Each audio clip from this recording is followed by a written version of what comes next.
What's up, Blockheads? Back day 2 of building out the 131. Once again, Chris, you guys be sure to go give him a follow. Instagram right there.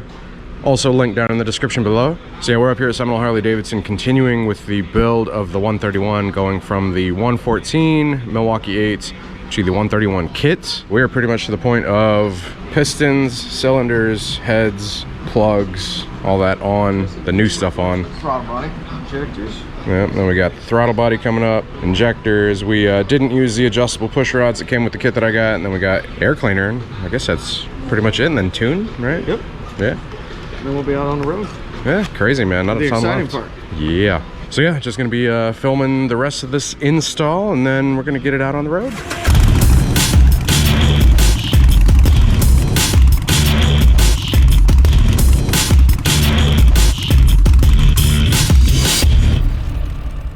I feel like we're a little low energy this morning. Sorry. We're both like, Oh man, yeah, I'm dragging. it's too early in the morning. Yesterday I was like, woo woo. I know. Today it's like, ugh. We ended like, we'll see you tomorrow, and now we're like, oh hey. Hey guys, yeah, I haven't had coffee this morning. What are you doing right now with the throttle body? We're putting the seals, just kind of assembling this, getting it ready to put on the motorcycle. So just for reference, this was the old throttle body. Even quality comparison, I mean. Well, you know? plastic versus kind of see your tunnel. Your runner's considerably larger. Your actual throttle, yeah. yep. The throttle body itself, the opening, Oh yeah. considerably larger. So you got the injectors in there too? The injectors are in. Yep. Nice. Yep. Injectors there. So I think I want to try that thing you were talking about with running really clean gas through it. And then 5,000 miles, we'll check the pistons. For Eric. Yeah. Dude, This will be a whole episode for Eric. yeah. We're continuing the ethanol debate. So I was basically saying, does ethanol burn cleaner than gasoline? I got quite the response out of Chris here. Who is the source? Is that Reuters or something? Oh, I don't know. It's just a screenshot that he sent me. It doesn't actually show the source. We need sources, Eric. We need sources. One of the things I was telling him, I'm like, man, this is what I've heard from a guy who's been doing it for, would you say 25 years, 23 years? No, not that long, but yeah, since 97. So didn't we have some other people chiming in on this too? And didn't this other person, he worked in the industry too, right? Yeah, that was siding with you.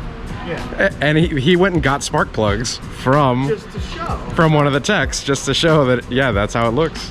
Well, I mean, we can do that anywhere in here, but Or the old plugs from this. I guess they would still be in the head. Yeah. They're still in the head. GTI is proud to introduce a new our improved mobile service reimagines everything. You can't use all this online, but as far as the ethanol goes, still 100% inaccurate.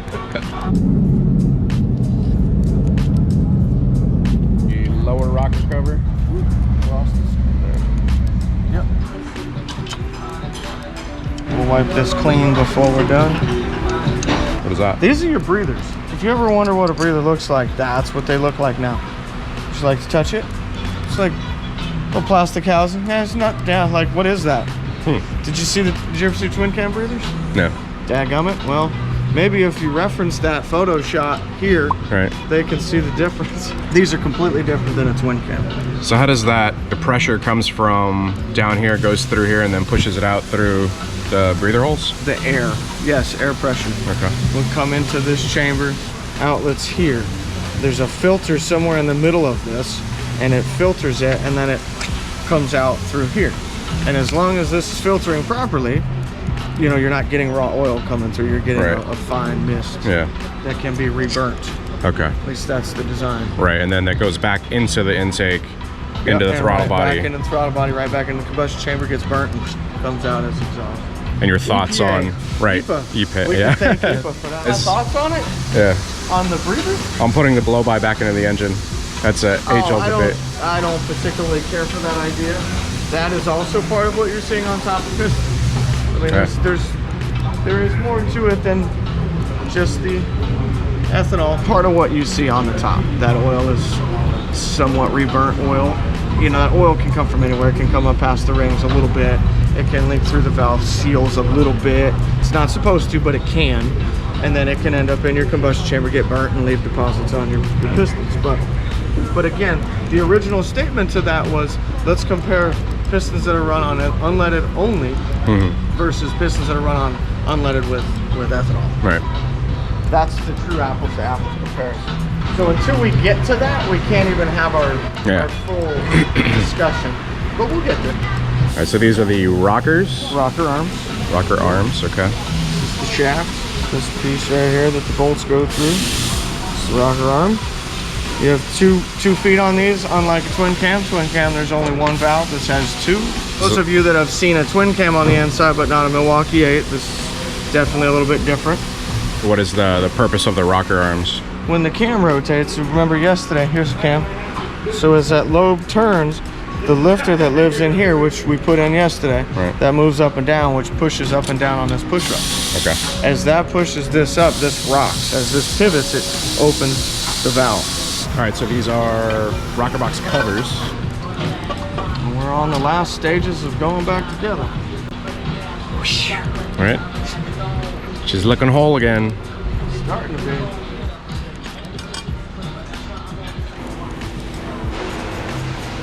This is your oil manifold, your oil lines. These are the overhead oil lines that allow the oil to move throughout the engine. So it's basically like takes the oil to the heads to help pull them down. Yes, sir. Nice.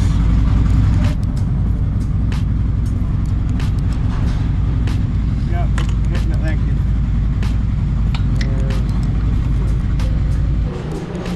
you. Look at it now. Ooh, pretty. Snap. And it's done. Not really. And thanks again, Harley, for this. Y'all couldn't have thought this through a little bit more. 5 minutes of time. Say, you know what? How's that going to do in the real world? All right, time for the S&S teardrop air cleaner. Backing plate on.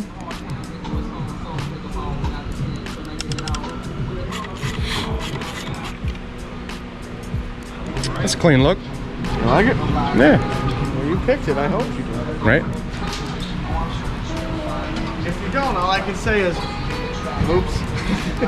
Too bad, mother sucker. Shame on you. Yeah.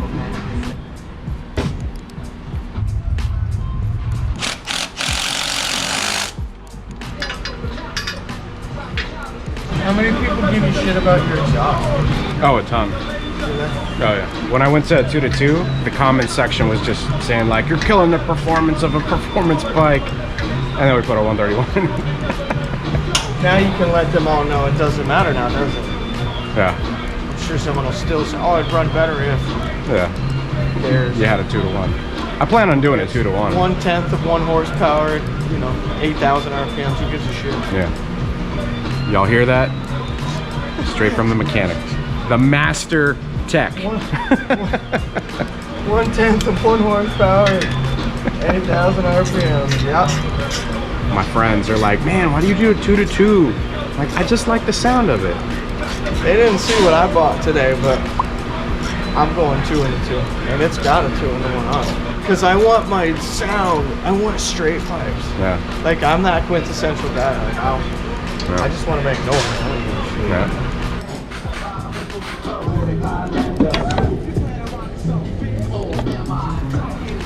Yep.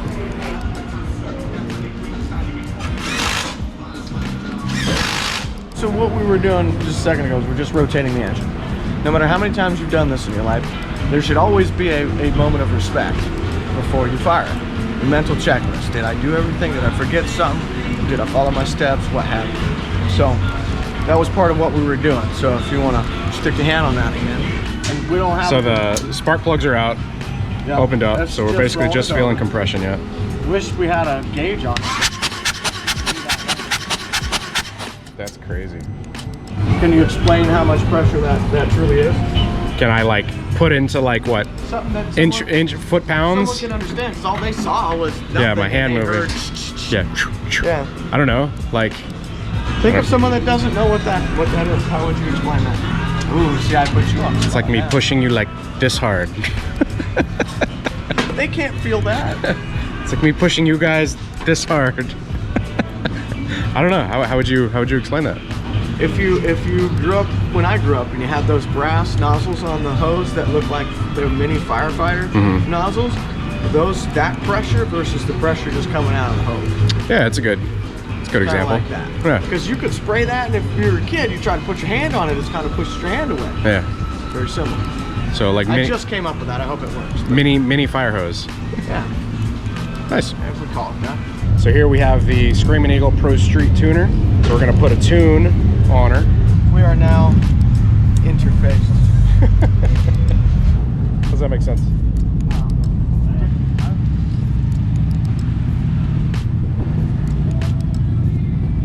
This is the most important part of the install, guys. The liquid flammable dinosaurs back on the top. Full of ethanol and corn oil. All right, guys, so we got it buttons up, and we're gonna go ahead and give it a crank.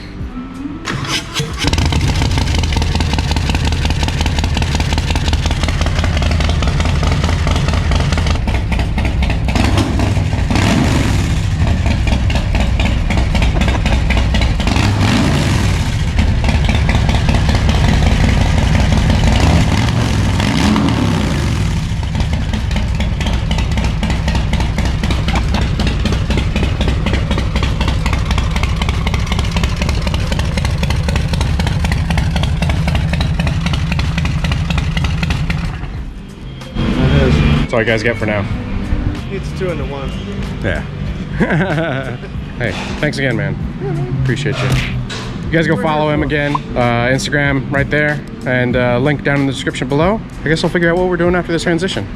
All right, guys, so that is it for part 2 of the video. In part 3, which will be the next video, we are going to be dynoing the bike, seeing what kind of power numbers we are getting with the Screaming Eagle tune that they give us as just like the base map. Then we're gonna go and ride it for the first time and do first riding thoughts and impressions. We do have another tuner that we're gonna put on this bike, so we're gonna do a follow-up episode, which will be featuring the Thundermax tuner. We're gonna basically see how much power we can get out of this thing, but we're gonna run the Screaming Eagle tune for a little bit. If you guys have any questions on the 131 kit or the crate engine, you guys be sure to hit up Seminole Harley-Davidson, tell them Blockhead sent you. I'll be sure to leave their link and information down in the description below. Once again, big shout out to Chris for all of his knowledge and talking about the bike throughout the process, educating, myself. Big thanks to Chris. You guys be sure to go give him a follow at Sick Wad Glide. Hope you guys are enjoying these episodes. If you are, be sure to hit that like button. Hitting that like button helps out the channel a lot. If you're not subscribed, be sure to hit that subscribe button as well. Hit that bell icon so it sends you notifications of future uploads and activity. Until next time, you guys ride safe out there, stay vigilant. Catch you guys in the next one. Peace.